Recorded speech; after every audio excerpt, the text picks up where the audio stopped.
ఉన్న బంగారాన్ని విడిపించి ఆ రోజు ఆన్లైన్ రేటుకే మేము కొంటాం. Sharma gold company. నమస్తే, వెల్కమ్ టు సుమన్ టీవీ. నేను మీ యామ్ని. ప్రస్తుతం మనతో ఉన్నారు ప్రముఖ ఆధ్యాత్మికవేత్త, జ్యోతిష వాస్తు నిపుణులు, దైవజ్ఞ బ్రహ్మశ్రీ వీరాపురం సుబ్రహ్మణ్య స్వామి గారు ఉన్నారు. గురుగారితో మనం మాట్లాడదాం. నమస్కారం గురుగారు. శుభాశీస్సులండి. గురుగారు, ఇప్పుడు పిల్లలు పుట్టినప్పుడు పేర్లు అనేటివి వాళ్ళకి నచ్చిన పేర్లు పెడుతూ ఉంటారు. అలానే కొంతమందికి సంతానం లేట్ అయినప్పుడు ఒక ఆలయ దర్శనం చేసుకుని వచ్చిన తర్వాతకి ఆ దేవుడికి సంబంధించిన పేర్లు కూడా పెడుతూ ఉంటారండి. అలానే కొంతమంది వచ్చి అమ్మమ్మల పేర్లు గాని తాతగారికి సంబంధించిన పేర్లు పెడుతూ ఉంటారు. ఇప్పుడు జాతకం పరంగా పెట్టాలంటారా? ఒకవేళ నచ్చిన పేర్లు పెట్టుకుంటే పిల్లలకి అసలు ఏ విధంగా ఉంటుందంటారు? ఎవరికైనా సరే వాళ్ళ ఒక ఇష్టాలని ఉంటాయన్నమాట. అయితే వాళ్ళ ఇష్ట ప్రకారంగా కాదు, జాతక రీత్యా ఫాలో కావాలి. మనం జాతకాన్ని అనుసరించాలి. వాస్తవంగా ఎలా అంటే, ఇప్పుడు మనకు ప్రకృతిలో నక్షత్రాలు ఎన్నో కోట్ల నక్షత్రాలు ఉన్నా అందులో ఈ విశ్వాన్ని పరిపాలించేది 27 నక్షత్రాలే. అది అశ్విని నుంచి రేవతి వరకు కూడా 27 నక్షత్రాలు. అయితే ఈ 27 నక్షత్రాలు ఏంటంటే, మనకు ఒక్కొక్క నక్షత్రం అనేది సంచారం జరుగుతూ ఉంటుంది. దాన్ని మనము కార్తెకుడ అని పిలుస్తుంటాం. రోహిణి కార్తె, మృగశిర కార్తె, ఆరుద్ర కార్తె అని కూడా పిలుస్తుంటాం. అయితే ఆ సమయంలో ఆ నక్షత్రం నుంచి మనకు ఒక తెలియని సృష్టి ప్రకృతి రిలీజ్ అన్నమాట. మనం లేడీస్ ఎలా మంత్ రిలీజ్ అంటామో అదే విధంగా ఆ నక్షత్రం నుంచి రిలీజ్ అయ్యేటువంటి పాజిటివ్ ఎనర్జీని ఈ యొక్క నేమ్స్ అనుకోవాలి చెప్పాలంటే.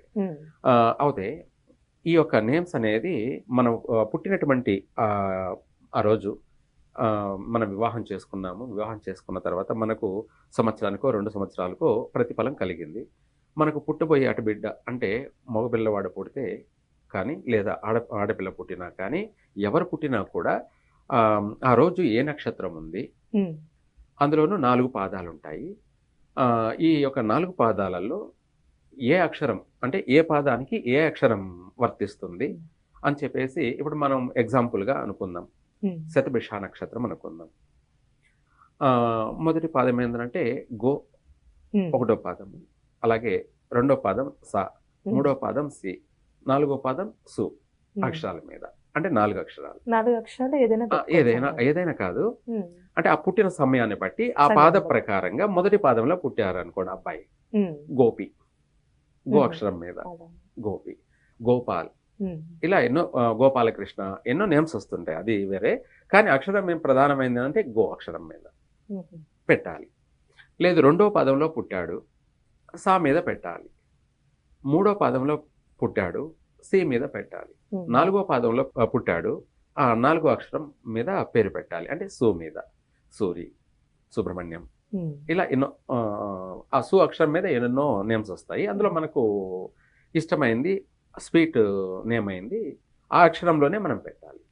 అప్పుడు కరెక్ట్ అన్నమాట. అంటే నక్షత్ర ప్రకారంగా పాద ప్రకారంగా మనం పేరు పెట్టడం వల్ల మన జీవితం అనేది ఆ పేరు ద్వారానే తెలిసిపోతూ ఉంటుంది. మన జీవిత రహస్యం అంతా కూడా తెలుసుకోవచ్చు కూడా. ఇంకోటి కూడా ఏంటంటే, ఆ పేరు పెట్టుకోవడం వల్ల మనం ఎవరినన్నా కూడా అడిగినా కూడా, అయ్యా నా పేరు మీద బాగుందా బాగలేదా అంటే ఆ చూసే వ్యక్తి కూడా పేరు మీద చూడడం వల్ల విధి రాత తలరాతనే చూస్తాడు. అప్పుడు అతను చెప్పింది కానీ లేదు, మనం ఇప్పుడు యూట్యూబ్లోను టీవీల్లోనూ చూసుకుంటుంటాం.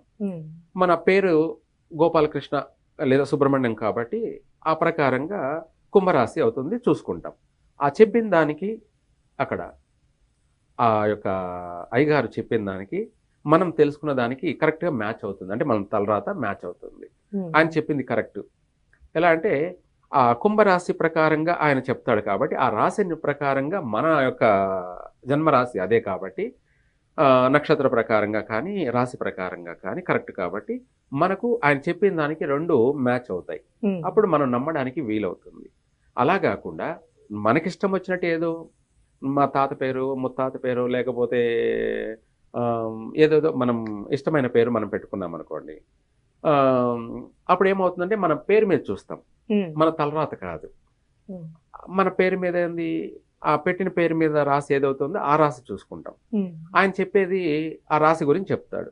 అవుతాయి. ఆయన చెప్పిన దానికి మనం ఇక్కడ మన తలరాత ప్రకారంగా జరుగుతున్న దానికి పొంతనుండదు. ఎందుకంటే మనది పేరు వేరే, మన జన్మ రాశి వేరే. అలా నామరాశి ప్రకారంగా ఆయన చెప్తున్నాడు. అది చూసి మనం విని ఇవన్నీ కరెక్ట్ కాదు, ఫేక్ జ్యోతిషము అనేయడానికి అవకాశం ఉంది, అనొచ్చు కూడా. ఎందుకంటే చెప్పిన దానికి ఇక్కడ మనకు జరుగుతున్నది డిఫరెన్స్ వేరే, వ్యత్యాసం వచ్చేసింది. మనకు జరిగేది వేరు, ఆయన రాశి ప్రకారంగా చెప్పేది వేరు. అప్పుడు ఎలా మ్యాచ్ అవుతాయి? కాదుగా. అప్పుడు ఏమనిపిస్తుందంటే ఇవన్నీ అబద్ధాలు, ఇవన్నీ మూఢనమ్మకాలు, లేదంటే ఇవన్నీ మోసాలు అనడానికి వీలవుతుంది. మనము నక్షత్ర ప్రకారంగా పేరు పెట్టినట్టయితే కరెక్ట్ గా ఆయన చెప్పేదానికి రెండు మ్యాచ్ అవుతుంది కాబట్టి సరిపోతుంది, నమ్ముతాం కూడాను. ఇలా డైవర్ట్ అయిపోయే అవకాశం ఉంటుంది. విధి రాతే తలరాతే అనేది ప్రకృతినే మనము నమ్మకుండా పోయే అవకాశం ఉంది. అందుకనేసి మన ప్రతి ఒక్కరు కూడా నక్షత్ర ప్రకారంగానే పేరు పెట్టాలి. అప్పుడు ఆ నక్షత్రాన్ని బట్టి ఎప్పుడైతే మనం ఆ పాదాన్ని బట్టి పేరు పెట్టామో దాని ప్రకారంగా మన తలరాతకి ఆ చెప్పేదానికి ప్రతిదీ కరెక్ట్ గా ఉంటుంది, మనం చూసుకోవడానికి కూడా వీలవుతుంది. రెండోది, ఇక్కడ మీరు అన్నట్టుగా కొంతమందికి ఆలస్యం సంతానం కలిగారు, అయితే వాళ్ళ పెళ్లి అయింది సంవత్సరం కానీ 2 సంవత్సరాలు కానీ 3 సంవత్సరాలు కానీ 5 సంవత్సరాలు కానీ లేదా 7 సంవత్సరాలు లేదా 9 సంవత్సరాలు 10 సంవత్సరాలు అవుతుంది, ఇంకా సంతానం కలగలేదు. వాళ్ళు ఇంకా సంతానం కలగలేదని చెప్పేసి దైవ దర్శనాలన్నీ కూడా చేస్తూ ఉంటారు. అలా చేయడంలో వాళ్ళకు ఒక నమ్మకమైన చోట వెళ్ళి మొక్కుకున్నట్టయితే ఆ మొక్కుకొని వచ్చిన తర్వాత వీళ్ళకి వెంటనే ఫలితం అనేది, గర్భవతిగా నిలబడ్డారంటే అప్పుడు వాళ్ళకి అది ఒక నమ్మకం. అంటే ఫలానా ఇక్కడికి వెళ్ళాము, సుబ్రహ్మణ్య స్వామి దేవాలయానికి వెళ్ళాము, మాకు సంతానం నిలబడింది కాబట్టి సుబ్రహ్మణ్య స్వామి అనుగ్రహం వల్ల నాకు సంతానం కలిగింది కాబట్టి నేను ఆయన పేరు పెట్టుకుంటాను. తప్పులేదు, పెట్టుకోవచ్చు. ఎందుకంటే మనకు అక్కడ వెళ్ళిన తర్వాత ఆ దైవ ప్రసాదం కింద దైవానుగ్రహం వల్ల మన సంతాన భాగ్యం కలిగింది కాబట్టి ఆ యొక్క సుబ్రహ్మణ్య స్వామి పేరు పెట్టుకోవడం తప్పులేదు. కార్తికేయ అని, కార్తీక అని, అమ్మాయి అయితే కార్తీక అని, అబ్బాయి అయితే కార్తికేయ అని చెప్పి, లేదా సుబ్రహ్మణ్యం అని కానీ, షణ్ముఖ అని కానీ రకరకాలైన పేర్లు వస్తుంటాయి. అలా పెట్టుకోవడం తప్పులేదు. కానీ ముందుగా మొదటిగా జన్మ నక్షత్ర ప్రకారంగా నామకరణం చేయాలి, ముందుగా పెట్టాలి, పేరు పెట్టాలి. ఇప్పుడు ఎలాగో మనం శతభిష నక్షత్రం 4వ పాదం కాబట్టి సు మీద ఇక్కడ మ్యాచ్ అయిపోతుంది. మనం మొక్కునింది సుబ్రహ్మణ్య స్వామికి కాబట్టి సుబ్రహ్మణ్యం అని పేరు పెట్టుకోవచ్చు, తప్పులేదు. అలా నక్షత్రం అది కానప్పుడు వేరే నక్షత్రం ఉంటుంది, కానీ ఆ నక్షత్ర ప్రకారంగా పేరు మొదటిగా నామకరణం చేయాలి.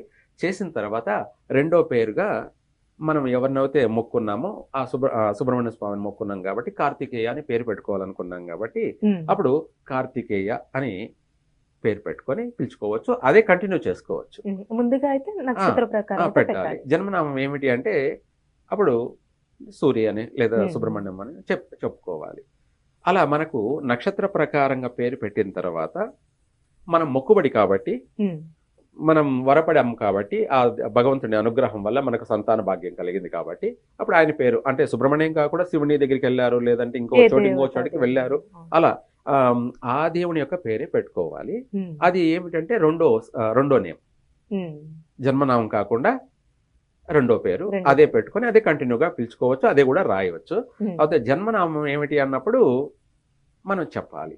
ఇలా అప్పుడు నక్షత్ర ప్రకారంగా పేరు పెట్టినట్టు ఉంటుంది, నక్షత్ర శాంతి కూడా ఉంటుంది, నక్షత్ర దోష పాదదోష నివారణ కూడా జరుగుతుంది, అనేక విధాల కూడా ఆ నక్షత్ర యొక్క సంపూర్ణ అనుగ్రహం కలుగుతుంది, బాగుంటుంది. పేరు అనేది మనకు రాశి ప్రకారంగానూ ఉండిపోతుంది. తర్వాత రెండోది ఏంటంటే మనం మన దేవుడి పేరే మామూలుగా మొక్కుబడి ఉండి పెట్టుకున్నారు, అది కాకుండా కొంతమంది ఏం చేస్తారంటే వాళ్ళ నాన్న పేర్లు, లేదంటే నానమ్మ పేర్లు, అమ్మమ్మ పేర్లు, ముత్తాతల పేరు, కొంతమంది అదే పేరు అబ్బాయిలు పుడితే అదే విధంగా పెట్టుకుంటూ వస్తుంటారు. అలా జరుగుతుంటాయి. అదేంటంటే సెకండ్ ఆప్షన్. మొదటిగా ఎవరైతే ఏ రోజు పుట్టారు, ఏ నక్షత్రంలో పుట్టారు ఆ నక్షత్ర ప్రకారంగానే పేరు పెట్టాలి. తర్వాత రెండవది వాళ్ళకి ఇష్టమైనటువంటి పేరును పెట్టుకొని అది కంటిన్యూ చేసుకోవచ్చు. అప్పుడు ఏమవుతుందంటే జన్మనామం అనేది ఉంటుంది, తర్వాత వ్యవహార నామం అనేది కూడా ఉంటుంది, రెండు ఉంటాయి. ఇందులో ప్రధానం ఏంటంటే మనం చూసుకోవాల్సింది మన జీవితానికి వచ్చేటప్పుడు జన్మనామం చూసుకోవాలి. వ్యవహార నామం పని లేదు. వ్యవహార నామం ఏంటంటే ఎవరైనా అడిగినప్పుడు వ్యవహార నామం అనేది కంటిన్యూ అదే నడుస్తుంటుంది కాబట్టి పర్వాలేదు. అయితే ఎవరికైనా జన్మ నక్షత్ర ప్రకారంగా పేరు పెట్టితే వాళ్ళకి అన్ని విధాలా కూడా చక్కగా కలిసి వస్తుంది, శుభప్రదంగానే ఉంటుంది. అదే అందరూ పెట్టుకోవాలి. చాలా మంచి విషయం తెలియజేశారు గురుగారు, ధన్యవాదాలండి.